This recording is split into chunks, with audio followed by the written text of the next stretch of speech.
కడియం శ్రీహరి అవినీతి రారాజు అని ఆరోపించారు మాజీ ఎమ్మెల్యే రాజయ్య. తన ఆస్తులపై కడియం శ్వేతపత్రం విడుదల చేయాలని డిమాండ్ చేశారాయన. కూతురి ఎంపీ టికెట్ కోసం అమ్ముడుపోయిన కడియంకు అవినీతి గురించి మాట్లాడే హక్కు లేదన్నారు.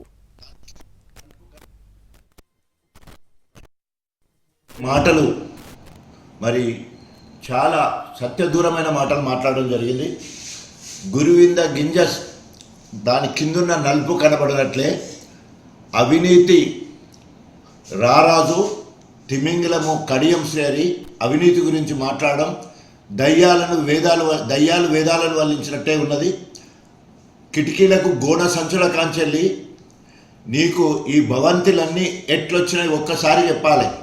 94కు ముందు నీ ఆస్తి ఎంత, ఈరోజు నీ ఆస్తి పాత్రలు ఎంత, ఒక్కసారి శ్వేతపత్రాన్ని విడుదల చేయాలని చెప్పేసి డిమాండ్ చేస్తున్నాం.